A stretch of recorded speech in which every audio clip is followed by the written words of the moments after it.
సహోదరి సోదరం, నాడు నేడు ఏకరీతిగా ఉన్న దేవుడు తన కృపలు మన జ్ఞాపం చేసుకొని ఆయన పరిశుద్ధమైన ఒక మాట ద్వారా ఆయన కలగజేసిన విషయం సర్వోన్నతమైన దేవుడిచిన కార్యము. యెషయా 50:4 అలిసిన వానిని మాట చేత ఓరి నుంచి జ్ఞానము నాకు కలుగునట్లు శిశుకు తగిన నోరు యెహోవా నాకు దయచేసి ఉన్నాడు.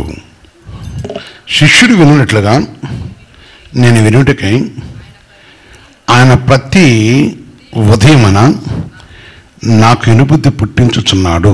యేసుక్రీస్తు పరిశుద్ధ మహిమకలుగాక. దేవుని సన్నిధిలో మనం విషయాన్ని జ్ఞాపం చేసుకొని, ప్రియమైన సహోదరి సోదర, నాడు నేడు ఏకరీతిగా ఉన్న తండ్రి ఆయన పరిశుద్ధుడు. ఆయన మాట పవిత్రమైనది. ఆయన పరిశుద్ధ నామం ఘనమైనది. తన మాట తన మన జీవితంలో కలగజేసే గొప్ప విషయం.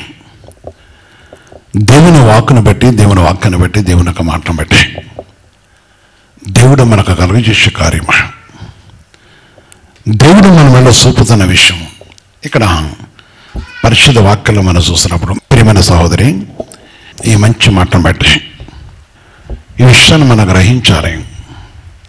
నాడు నేడు ఏకరీతిగా ఉన్న దేవుడు ఆయన నామను బట్టి అలిసిన వాని మాటల చేత ఊరడించే జ్ఞానము చాలా విలువైనది.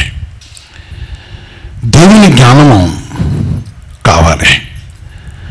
ఒక మనిషి దగ్గర మనం మాట్లాడుతున్నప్పుడు, అలసిపోయిన వారి దగ్గర మనం మాట్లాడుతున్నప్పుడు వారి అలసట తీరాలి. మనము దేవుని వాక్యానికి, దేవుని మాటకి, దేవుని ఉద్దేశానికి, దేవుని యొక్క నిర్ణయానికి దేవుడు చదివించే ప్రతి మాటను బట్టి చూస్తున్నప్పుడు నాడు నేడు ఏకరీతిగా ఉన్నదండి. ఆయన పరిశుద్ధుడు, ఆయన సర్వోన్నతమైన దేవుడు. ఈ విషయం మనం గ్రహించాలి. ఒక మనిషిని ఓదార్చాలన్నా, ఒక కుటుంబాన్ని ఓదార్చాలన్నా, ఒక మనిషి జీవితంలో సమాధానం దొరకాలన్నా, ఒక మనిషికి మనల్ని బట్టి జాలి కలగాలన్నా, ఇంకా వారికి ఓదార్పు కలగాలన్నా దేవుని జ్ఞానం కావాలి. దేవుని జ్ఞానం కావాలి. దేవుని జ్ఞానము దేవుని ఆత్మతో కలిగిస్తుంది. శిష్యునికి తగిన నోరు యెహోవా నాకు దయచేసి ఉన్నాడు. శిష్యుని యొక్క నోరు, చిన్నపిల్లల యొక్క నోరు, చిన్నపిల్లలు శిశువు యొక్క నోరు ఎంత ఇనుసంపుగా ఉంటుందో, ఆ స్వరం శత్రువు విన్నగానే జాలి పడుతుంటాడు. కనుక అదేవిధంగా శిశువులు మాట్లాడుతున్నప్పుడు తల్లిదండ్రి చాలా ఆనందిస్తుంటారు. తల్లి గర్భం నుంచి వచ్చిన శిశువుడు తన స్వరం వినగానే తన పడిన ప్రయాసం అంతా కూడా మర్చిపోతుందంటారు. అదేవిధంగా ప్రత్యేకించి చర్చ యొక్క మాటలు విన్నప్పుడు ఎంత అలసట చెందినవారు కూడా వారి మాటతో ఆనందిస్తుంటారు. ఈరోజు దేవుడు సెలవిస్తున్న మంచి మాటను బట్టి, దేవుని మాటను బట్టి, జీవుల దేవుని యొక్క సన్నిధిలో మనం ఆయన్ను పరిశుద్ధమైన మాటను బట్టి మనం చూస్తున్నప్పుడు నాడు నేడు ఏకరీతిగా ఉన్న దేవుడు, ఆయన కృపగల తండ్రి, ఆయన కటాక్షం గల దేవుడు, తన పరిశుద్ధతను బట్టి నాకు దయచేసి ఉన్నాడు అన్నాడు. అవును, ఎందుకంటే అందుకని శిష్యులు వినున్నట్లుగా నేను వినుటకై ఆయన ప్రతి ఉదయం నాకు వినుబుద్ధి పుట్టించుచున్నాడు. ఇది చాలా గొప్ప కృప. శిష్యులతో తల్లి ముచ్చటిస్తున్నప్పుడు, తన కుమారుడితో ముచ్చటిస్తున్నప్పుడు, లేక శిష్యుల దగ్గర బోధ చేస్తున్నప్పుడు వాళ్ళు చాలా వినసొంపుగా, ఇంట్రెస్ట్గా వినుటకు, ఆ విషయం నుంచి చాలా ఆసక్తి కలిగి ఉంటుంటారు. ఈరోజు దేవుని వాక్యం వినుటకు వచ్చిన సహోదరి సోదర, నీ జీవితంలో కూడా, నా జీవితంలో కూడా ఇది చాలా అవసరమైనది. మనము పరిశుద్ధ పదంలో ఒకరిని ఓదార్చేవారుగా, లేక ఒక దుఃఖపడే వారిని ఓదార్చేవారు కావాలంటే మనం కూడా దేవుని యొక్క వాక్యమును వినాలి. ఎందుకంటే ప్రతి ఉదయం ఆయన మన కలుసుకునేవాడు. ఓషగంధంలో చూస్తే ఆరోగ్యంలో 3 చెప్తాడు ఆయన. ప్రతి ఉదయమున ప్రతి మనిషిని కలుసుకోవటానికి ఇష్టపడుతున్నవాడు. చూడండి, ఇక్కడ వాక్యంలో చూస్తున్నప్పుడు యెహోవాను గురించిన జ్ఞానము సంపాదించుకున్నారండి. ఎవరి జ్ఞానము? యెహోవాను గురించి జ్ఞానం, మాట చేత ఓడించు జ్ఞానము నాకు కలగజేశాను. ఓరడించు, దుఃఖపడిన ఓదార్చి, ఆపదను విడిపించి, అంటే ఒక మనిషిని ఓదార్చే విషయం. చాలాసార్లు కూడా అంటే దేవుని ఆత్మతో ఉన్నప్పుడు ఆనందిస్తారు. ఓదార్పు లేని వారిని ఓదార్స్తున్నప్పుడు అనేకులు నా జీవితంలో చూశాను. వారు మరణించవలసిన బ్రతికినారు. ఇంకా చెప్పాలంటే వారి జీవితంలో ఎన్నో విషయాల్లో క్రీస్తుతో కలిసి ఉన్నారు, జీవిస్తున్నారు. వారి కష్టకాలం మందు, వారి శ్రమకాలం మందు, వారి శోధన కాలం మందు శోధింపబట్టకు అపాధి కలగజేసుకున్నప్పుడు అనేకులను ఇడిపించాడు దేవుడు. అందుకే ఇక్కడ అంటున్నాడు, దేవుని గురించి జ్ఞానము సంపాదించుకోదరండి, ఆయన అనుసరిస్తామనండి. ఆయనను అనుసరించాలి, ఆయన ఆజ్ఞను అనుసరించాలి, ఆయన మాటను అనుసరించాలి, ఆయన పరిశుద్ధమైన మాటకు మనం లోబడాలి. ఆయన అనుసరించమనండి. ఉదయం తప్పక వచ్చే రీతిని ఆయన ఉదయించను, వర్షములే ఆయన మన వద్దకు వచ్చను, భూమిని తరపునటి తొలకరి వర్షము కడవరి వర్షము వలే ఆయన మన వద్దకు వచ్చను. ఎప్పుడు వస్తున్నాడు ఆయన? ప్రతి ఉదయం వస్తున్నాడు. అందుకే ఇక్కడ భక్తులు అన్నాడు కదా, తన ఉదయం నాకు విను బుద్ధి పుట్టించును. దేవుని వాక్యం విను బుద్ధి కలిగినప్పుడు, దేవుని వాక్యం వినుటకు మన ఉదయం సిద్ధపడినప్పుడు, చాలామంది ఉదయకాలంలో ఎక్కువ జాములోని ఛాన్స్ చెప్తుంటాం. పరిశుద్ధ దేవుని అటువంటి రేయి మొదటి జాము చాలా ప్రాముఖ్యమైంది ఎవరికి? కుటుంబానికి. ఒక కుటుంబం రేయి 6 గంటల 9 గంటల వరకు దేవునితో గడపడం అనేది చాలా ప్రాముఖ్యమైంది. ఆ టైం చాలామంది కూడా బయట బయట బయట చాలామంది గడుపుతుంటారు. 9 గంటలు, సాయంత్రం 6 గంటల నుంచి 9 గంటల వరకే ఏ కుటుంబం అయితే దేవునితో గడపడానికి ఇష్టపడుతుందో, కలిసి శుద్ధించడం, మైపరచడం, కలిసి జీవించడం, అదే ప్రాముఖ్యమైనది. అదే విషయాన్ని చూసినప్పుడు రెండో సమయం చూస్తుంటాం. 9 నుంచి 12 గంటల వరకు చూసినప్పుడు దేవుని యొక్క సన్నిధిలో చూసినప్పుడు పరిశుద్ధ దేవుని మరి ప్రభు సన్నిధిలో కొందరు యొక్క విషయాల గురించి అది దేవుని కలుసుకున్నాం. 12 నుంచి 3 గంటల వరకు చాలా ప్రాముఖ్యమైనది సేవకులకి ప్రార్థించుటకు, దేవుని మందిరం నిలిచి ప్రార్థించుటకు అంటున్నాడు. 4వ జాము మళ్ళీ కుటుంబానికి చాలా అవసరం. 4వ జామున ప్రతి మనిషి, ప్రతి కుటుంబం కూడా దేవుని చుట్టూ గడపటం అనేది అది ప్రత్యేకమైనది. చాలామంది 4వ జామున లేగరు, దేవుని స్తుతించరు. పరిశుద్ధ దేవుని సన్నిధిని మనం జ్ఞాపం చేసుకోవాలి. 4వ జాము ఏ కుటుంబం? అందుకని ఉదయమున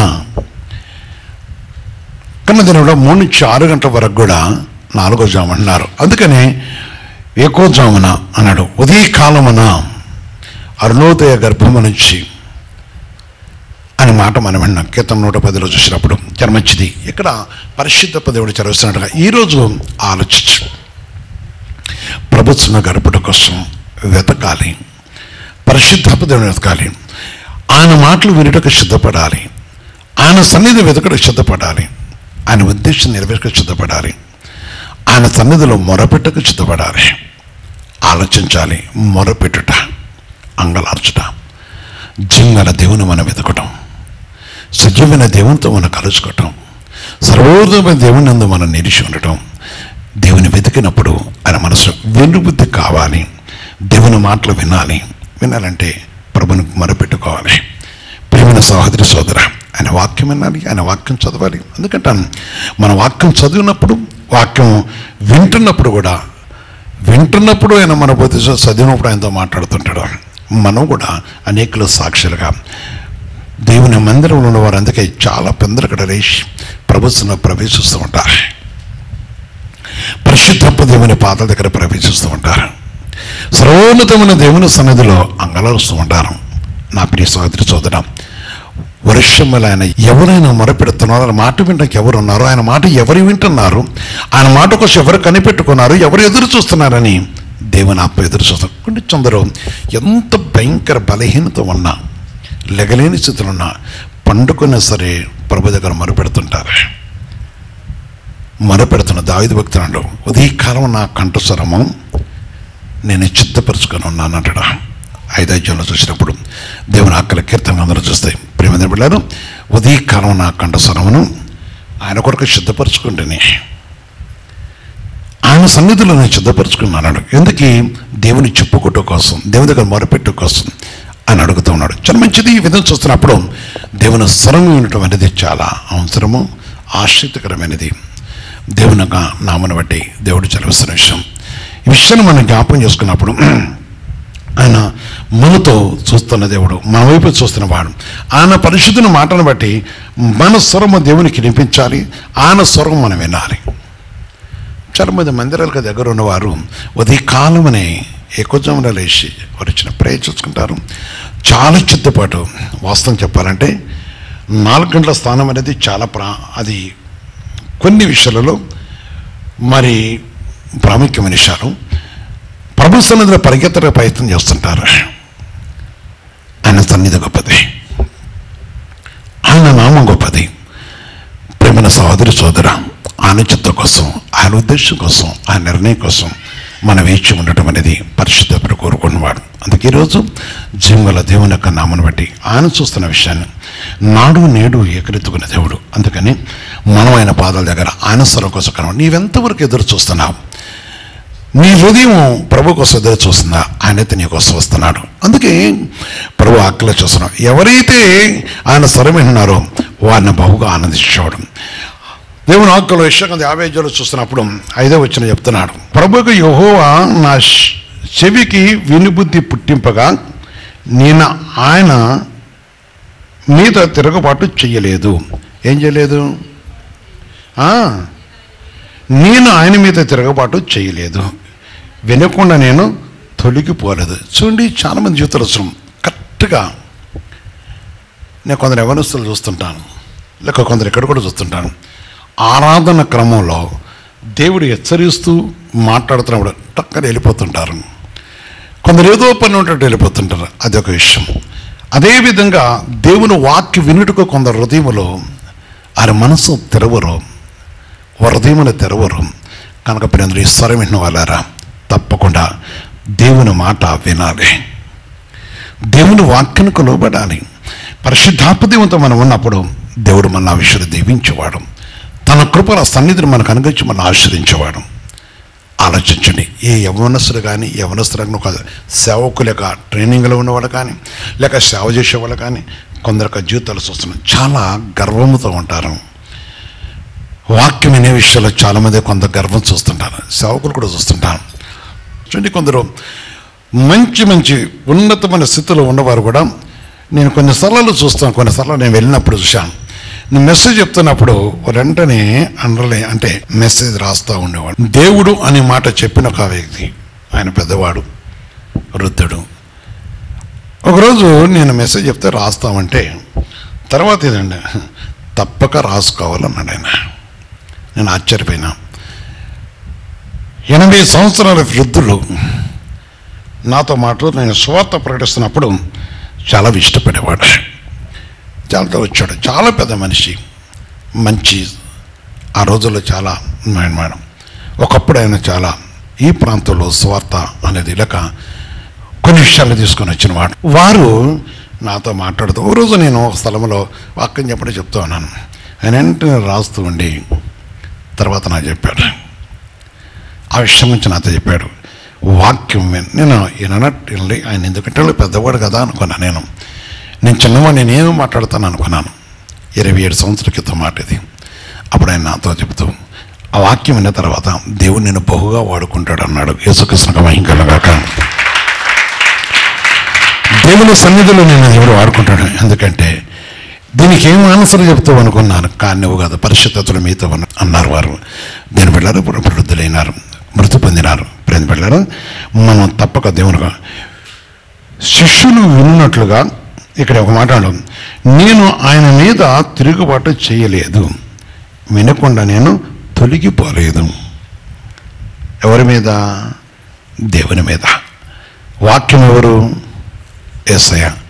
ఆలోచన. చాలామంది కూడా వాక్యం వస్తున్న బయటికి వెళ్ళిపోతుంటారు. మీరు వాక్యం అవసరం ఇంట్లో బయటికి వెళ్ళిపోతారు. వాక్యం వేళకు బయటికి వచ్చి తాగొచ్చిన తర్వాత వేద్యం ఆడుతుంటాం, దయచేసి ప్రతి వారు విషయాన్ని గ్రహించాలి, వాక్యానికి లోబడాలి.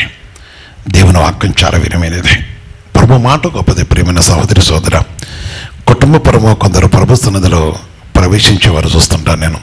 ఈ సంబంధి వాక్యం ఇంటి కోసం కుటుంబ పరంగా కూరుకుని వెళ్ళారా, చిన్నవారు పెద్దవారు ప్రతి వారు కూడా దేవుని పరిశుద్ధమైన మాటకు మనం లోబడి దేవుని పరిశుద్ధ నామమును మనం గణపరచ కోసం దేవుని మాటను మనం లక్ష్య పెట్టాలి. కావచ్చు జీవముల దేవుని వాక్యం చాలా విలువైనది. మొదటి కొరింథీ పత్రిక 14:20 చూస్తే ప్రభు మాట ఈ విధంగా చేరుస్తుంది. సహోదరులారా, మీరు బుద్ధి విషయమై, ఏ విషయమై? బుద్ధి విషయమై. బుద్ధి కొరస అయిన వాడు వాక్యం వినలేడు. బుద్ధి కరెక్ట్ లేకపోతే ఫాలోయింగ్ ఉండదు. బుద్ధి సరిగా లేకపోతే, సుబుద్ధి లేకపోతే, లేక మంచి బుద్ధి లేకపోతే వాక్యానికి లోబడరు. విను బుద్ధి వారికి ఉండదు. ఏం బుద్ధి? ఇను బుద్ధి. ఏ బుద్ధి ఉండాలి? వినే బుద్ధి కావాలి, వినుటకు బుద్ధి కావాలి. అందుకని దేవుని సన్నిధిలో ఆశి చూసి ఎదురు చూస్తూ అడిగేది ఏంటంటే దేవుని మాట, దేవుని వాక్యం. నేను కొన్ని స్థలాలకు వెళ్తున్నప్పుడు, నేను ప్రతిదినము ప్రయాణం చేస్తుంటా కనుక కొందరు నాకు ఇచ్చే సాక్ష్యం, ఈ నా పిల్లలు, ఈ చంటి పిల్లలు, చిన్న పిల్లలు, వారు గురించి సాక్షిస్తుంటారు. వారు దేవుని సన్నిధిలో వారు ఏ విధంగా ఉంటారు అనేది అంటాడు. అంటే తల్లి వారు వినే విషయం నుంచి వారు నాతో చెప్పుతున్నప్పుడు ఈ వాక్యం నాకు గుర్తుకొచ్చింది. మనము కూడా శిష్యుల వల్ల ఉండాలి, దేవుని మాట వినాలి. ఇక్కడ విని బుద్ధి కలగాలి. ఆ స్వరం అక్కడ ఉంది. అక్కడ ముది బుద్ధి విషయమై పసి పిల్లలు కాక దుష్టత్వం విషయమై ఎట్టుండాలట? బుద్ధి విషయం ఏం కాకూడదు, పసిపిల్లలు కాకూడదు, బుద్ధి విషయమై. అందుకనే అపోస్తలుడైన పౌలు గారు అన్నారు, మీరు చిన్నవారు ఉన్నప్పుడు చిన్నవారు చేష్టలు కలిగి, పెద్దవారు అయితే పెద్దవారు చేష్టలు కలిగి ఉండి. కొరింథీ పత్రిక 11 చెప్పడమాట. మీరు చిన్నవారు ఉన్నప్పుడు చిన్నవారు చేష్టలు, ఇప్పుడు పెద్దవారు అయినాడు కనుక పెద్దవారు చేష్టలు ఉండాలి. పెద్దవాడు అయిన వాడు చిన్నవారు చేష్టలు చేస్తే వాడి పిచ్చి వచ్చిందంటారు, లేకపోతే ఇంకా కొన్ని విషయాలు మాట్లాడుతుంటారు ఆలోచన. అందుకని బుద్ధి విషయమై జ్ఞానము కలిగి ఉండాలి, పెద్దవారు అయి ఉండాలి. బుద్ధిహీన, నువ్వు పెద్దవాడికి నీకు బుద్ధి లేదా అంటారు. ఈ విధంగా మాట్లాడుకునే బుద్ధి లేదంటారు. ఇంకా ఉంటారంటే ఒక మనిషికి ప్రవర్తన బట్టి చాలా విషయాలు మాట్లాడుతుంటారు. కొన్నిసార్లు కొన్ని వార్తలు వింటుంటాం, అంటే పేపర్లో చూస్తుంటారు. వాడు అది ఎంత భయంకర క్రూరమైన, ఎంత బుద్ధి లేనివాడు, ఆ చిన్న పిల్లల్ని ఈ విధంగా చేశాడు అంటుంటారు. ఇంకా చెప్పాలంటే కొన్ని విషయాలు మనం చూస్తాం. ప్రేమ బిడ్డలారా, ఈరోజు నీ కుటుంబంలో ఆలోచించాలి. నీ బుద్ధిహీనత నీ పిల్లలకి అభ్యాసం కాకూడదు. నీ బుద్ధిహీనత, నీ లోబితనం నీ పిల్లలకి ఇది కాకూడదు. ఈరోజు ఖచ్చితంగా దేవుని వాక్యం జరుగుతుంది. ఆలోచించండి. ప్రతి దినము దేవుడు మాట్లాడుతున్నాం. కొందరి జీవితాలు చూస్తుంటాం, ఎంత భయంకర బుద్ధిహీనంగా ఉంటాడు, ఎన్నో అబద్ధములతో వారి కాలము గడుపు కూడా చూస్తుంటారు. అందుకే ఇప్పుడు ఈ వాక్యం వచ్చేప్పుడు కొంతమంది పండుకుంటారు. ఎవరు వాళ్ళు? దేవుని వాక్యం తెలిసిన వాళ్ళే. కారణం ఏంటంటే వాడు బుద్ధి ఉండదు కనుక, వారి బుద్ధి ఉండదు కనుక. చాలామంది జీవితంలో చూసినప్పుడు వాక్యం వినాలని ఆశ. కొందరు ఎవడు ఇచ్చి ఒక 10 రూపాయల కంటే కొన్నిటికి వాళ్ళు బానిసలు వెళ్ళిపోతుంటారు. నా ప్రియ సహోదరి సోదర, ఆలోచించు. వాక్యం వింటే బుద్ధి కలగదు. అందుకని ఇప్పుడు మనం బుద్ధి విషయమై పెద్దవారై ఉండి, పెద్దవారై ఉన్నప్పుడు ఈ తప్పు చేయకూడదు, ఈ కార్యం ఈ పని చేయకూడదు, ఈ మాట మాట్లాడకూడదు, ఈ విషయంలో ఆటంకమైనది. చూడండి ఎంత అవివేకంగా ప్రవర్తిస్తారంటే. కొన్ని విషయాల్లో కొందరు ఒక మాట ద్వారా ఎన్నో విషయాలు పాడు చేస్తుంటారు. నేను ఒక స్థలంలో, నేను హైదరాబాద్ ఒక విషయంలో మాట్లాడుతున్నప్పుడు నాతో మాట్లాడుతూ ఒక వ్యక్తి అన్నాడు, ఒక చిన్న మాట నాకు దగ్గర ₹1,00,000 లాస్ చేసిందంట. ఎందుకన్నాను? కారణం ఏంటంటే తన స్నేహితుడు దగ్గర మాట్లాడుతూ తన భార్య ఒక మాట మాట్లాడింది. తన స్నేహితుడు ఆ విషయాన్ని మరోసారి ప్రకటించాడు. ఆ విషయాన్ని ఆఫ్ చేశారు. వాస్తవంగా ఈయనకి ఇప్పుడు దేవుడు కార్యం తర్వాత నాతో చెప్పాడు, ప్రార్థన చేశాం. యేసుక్రీస్తు మరొకరు ముందుకు వచ్చారు, ఆ కార్యం చేస్తే ఇప్పుడు చాలా దేవుడు ఆశ్రయించాడు, కనికరించాడు. ఎంత ఆశ్చర్యంగా అంటే చాలా గొప్ప కార్యం చేశాడు. వచ్చిన విషయం ఒక మాట. అందుకని బుద్ధి లేని కూడా చాలా త్వరగా మాట్లాడుతుంటారు. అలా మాట్లాడినప్పుడు చాలా లాస్ అవుతున్నారు. అందుకని మనం కూడా బుద్ధి విషయమై పెద్దవారుగా ఉండాలి. అందుకని సామెత గ్రంథంలో చెప్తారు ఒక మాట, 15:23 చూస్తే దేవుని ఆకంచాలు వస్తుంది. సరిగా పద్ధతులు ఇచ్చడానికి ఏం పుడుతుంది? సరిగా ప్రత్యుత్తరం ఎవరు ఇస్తారో దాని వలన సంతోషం పడుతుంది. సంయోషితమైన మాట ఎంతో మనోహరం. యేసుక్రీస్తు పుస్తకం కలగాక. ఏ మాట? సంయోచితమైన మాట. ఈ సందర్భంలో ఏ మాట? ఒకటి దుఃఖపడుతుండే, ఎందుకు ఎడుతున్నాడు మేము జబ్బా అంటే వాడికి ఎంత బాధ. కొందరు చాలా కష్టం అంటారు. వాడి దగ్గర పోయి కష్టం అయింది, ఎందుకు ఇచ్చింది నీకు కష్టం అంటే కొన్ని విషయాలు మాట్లాడదు, చాలా కష్టమైంది. అందుకని కొన్నిసార్లు వారు బాహాటంగా వారు చేస్తున్న ఆ భయంకర విషయాలు చూసి కూడా ఎందుకు సహించుకుంటాం అంటే అది దేవుడే దాన్ని పరిష్కారం చేసేవాడు. మాట్లాడే విషయంలో, ఇచ్చే విషయంలో మనం చూడాలి. అందుకని ప్రభు మాటకు మనం లోబడే పరిశుద్ధాత్మదేవుని యొక్క నామని బట్టి చూస్తున్నప్పుడు వాక్యం చేస్తాం. పెట్టారు దేవుని బట్టి సంయోషితమైన మాట. ఏ మాట? సంయోషితమైన. అది చాలా మంది కూడా దాన్ని తెలియదు. అది కావాలంటే దేవుని జ్ఞానం మనకి ఎవరు కావాలి? ఎవరు కావాలి? రండి యెహోవా నుంచి జ్ఞానము సంపాదించుకుందాం. జీవన దేవునితో మన కలిసి జీవించే విషయంలో మనం చాలా జ్ఞానం కలిగి, ఈ లోకంలో ఉన్న అనేకులు ఎంత ప్రేమించినా కొంతవరకు ఉంటారు, కానీ దేవుడు అంతవరకు ప్రేమించేవాడు. యేసుక్రీస్తు మొక్కరించి ప్రార్థన చేద్దాం. అడుగు యేసయ్యని, ఏ జ్ఞానం కావాలో, ఏది నేర్చుకోవాలో, ఏది కలిగి ఉండాలో.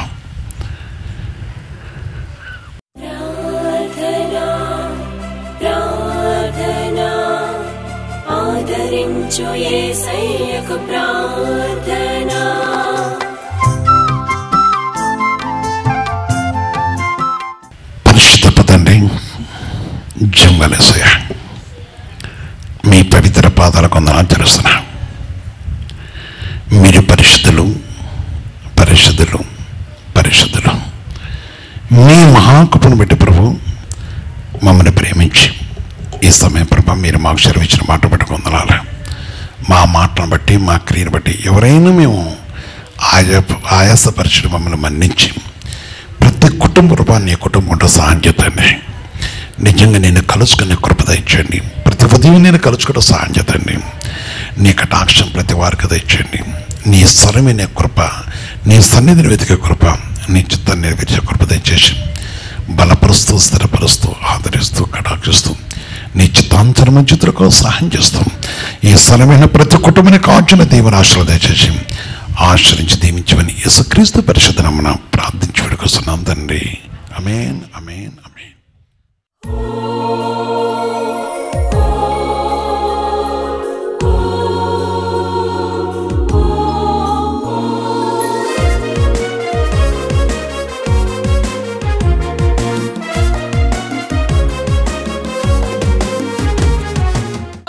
తిమ్మిరెక్కిందయ్యా అంటే ఏం కాదమ్మా నేను ఉన్నాను అన్నాడు. అయ్యా ప్రార్థన చేసి నేను ప్రార్థనలో పెడుతున్నానయ్యా, నువ్వు తప్ప మాకెవరు లేరయ్యా, నాన్న లేడు, ఇక్కడ మేము ఎటు కాని పరిస్థితులు ఉన్నామయ్యా, మీరు ప్రార్థన చేయరంటే నేను చేస్తామ్మా, ఏం కదా అని అన్నాడు. దేవుడు గొప్ప కార్యం. దేవుని బిడ్డలారా, ఆ రాత్రి కారులో తీసుకొచ్చి హైదరాబాద్ నుంచి కారులో చాలా కష్టపడ్డారట. తన భర్త చెప్తున్నాడు, నేను ఇక్కడ వదిలేసి వెళ్ళిపోన్నాను, ఆయన్ని ఆడ పోయి పని చేసుకున్నాడుగా పోన్నాను. పోయేటప్పుడు కాళ్ళమే పడి, కారణం ఏంటంటే ఈ కుమార్తె అంటే చంటిపిల్ల తల్లిగా ఉన్నప్పుడు తన భర్త తాగి టీవీ వచ్చి అదే హైదరాబాద్ హాస్పిటల్లో ఉన్నప్పుడు డాక్టర్ బ్రతకడు అన్నప్పుడు ఇక్కడ తీసుకొస్తే 2 అడుగులు కూడా ఇచ్చేవాడు కాదు. ఎక్కడున్నాయన 2 అడుగులు కూడా ఇచ్చేవాడు కాదు.